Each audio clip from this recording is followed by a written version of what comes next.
Asgard Stories by Mary H. Foster and Mabel H. Cummings. Thor's Wonderful Journey. One morning, Thor asked Loki, the fire god, if he would like to go forth with him to Asgard, the stronghold of the giants, where he was going to try, with his mighty hammer, to conquer those fierce enemies of Asgard. Loki was glad to go with him, and the two gods started forth in Thor's chariot, drawn by two goats.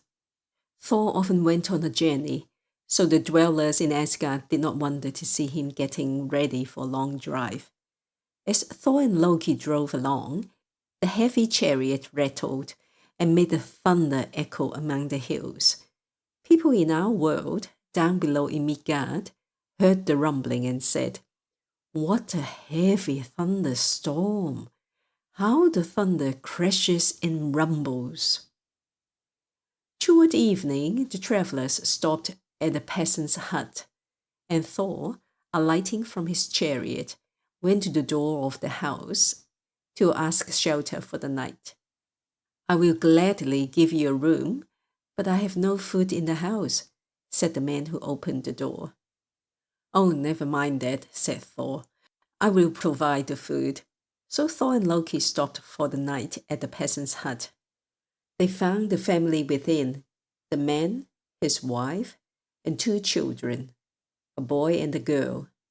All looked on in great surprise to see Thor kill his two goats and cook them for the evening meal. "Eat all you wish of the meat," said Thor, "but be careful not to break any of the bones. Throw them all into the two skins which I have spread upon the floor." Now the boy, whose name was Thiof, wondered why Thor should say this, and as he happened to have a piece of the leg bone, he thought there could be no harm in breaking it open, to get out the soft marrow to eat.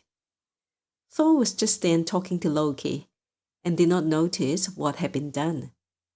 But next morning the boy learned the lesson that he never forgot. When Thor was ready to start off again next day, he held his magic hammer over the skins in which lay the bones. All at once the goats became whole again, and stood there just the same as before, except that one of them limped with his hind leg. Then the young Thiof knew why Thor had told them not to break the bones. At first, when he saw Thor's angry face and how he grasped his hammer, the boy was frightened and wanted to run away. But soon he remembered it would be cowardly to do that, so he went to Thor and asked his forgiveness. Now the mighty thunder god, though often angry, was always just and kind. After scolding the boy as he deserved, he freely forgave him, and said that he and his sister might go along with Loki and himself on their journey. The four started off after saying goodbye to the peasant and his wife, leaving in their charge the chariot and goats, for it seemed best to finish the journey on foot. At nightfall, they entered a thick forest, through which they wandered on for miles, when all at once they came upon a house, and a strange-looking house it was. The wide front door opened into a big room. At the left was a small room, and just opposite the front door were four long, narrow rooms. The travellers wondered to find a house in the depths of a forest, but they were glad to have shelter for the night, and all lay down for a good rest. Soon after midnight, they were awakened by groans and strange sounds, and the earth began to tremble. Thor sent his companions into the farthest room, grasped his hammer, and stood on guard by the door. At daybreak, he started forth to find out what had caused the noise. He had not gone far when he came upon a huge giant lying on the ground asleep, and Thor found that he was making the earth tremble with his snoring. which must have been the sound they heard in the night. While Thor was looking at the giant, he awoke and spoke to the god. "Ho, ho, I think you little fellow must be Thor, of whom I have often heard. But really, I did not think you were quite so small. Now the sun is up, and I must be off. But where is my other glove? Oh, here it is on the ground." And the giant stooped and picked up his glove, which was the very house in which our 4 travelers had spent the night, with the big front door where the hand went in, the thumb for the one side room, and the 4 narrow finger rooms opposite the door. "If you're going my way, you may come along with me," said the giant. So they journeyed together for one day, but even mighty Thor could hardly keep up with the giant's long strides. When night came, the giant stopped under a large oak tree and said, "I'm going to sleep. You may eat your supper if you wish. Here is a bag full of things." Saying this, he fell asleep and was soon snoring. But when Thor tried to open the bag of food, he could not untie the cord. This made him angry, for the giant had tied up their food with his own. He looked at the huge figure lying before him asleep, and when he thought what a mean trick the giant had played upon them, Thor seized the magic hammer and threw it at him. "Did a leaf fall on me?" said the giant, slippingly. "Haven't you eaten your supper yet? Well, I'm going to sleep again." And soon he was snoring louder than before. Thor grasped his hammer tighter than ever and threw it with such strength that it seemed as though it must surely have killed the giant. But again he rubbed his eyes and said, "I thought an acorn fell on my head." He had hardly spoken when he was asleep again. Then a third time, Thor hurled his hammer with all his strength, and it seemed to hit his enemy in the forehead, and was buried out of sight. But the giant only said, "I think there must be birds overhead in this tree. I thought a feather dropped down on me. Are you awake, Thor? I think we'd better be going on with our journey. And if you are bound to go to Utgard, I will show you the way, but I advise you to go home instead. You will find bigger fellows than I in Utgard." But Thor had made up his mind to go on, and nothing could make him change. At noontime, the 4 friends left their giant guide, whose path led another way. They had not travelled far when Thor spied a large city looming up before them, and soon they came to Utgard, the home of the fierce giants. Although it was surrounded by high walls, Thor and his friends were able to creep through the bars of the great gate. When they came to the palace and found its door open, they went in, and there sat all the giants with their king, Utgard Loki, at their head. A quite different Loki was this giant king from the mischievous fire god, the Loki from Asgard, who now stood before him. Upon seeing the 4 strangers, the king of the giants said, "Why, this must be the god Thor. I really did not suppose that you were such a little fellow, Thor, but probably you are stronger than you look. Now, before you sit down at our table, you must each show some proof of your strength." Then Loki, who was very hungry, said he was sure he could eat more than anyone else. So the king called one of the giants to come forth, saying to Loki, "If you can indeed eat more than one of my men, you will perform a great feat." A huge trough full of meat was brought in, and Loki began eating at one end, while the giant began at the other. They reached the center together, but Loki had eaten only the meat, while the giant had devoured meat, bones, trough, and all.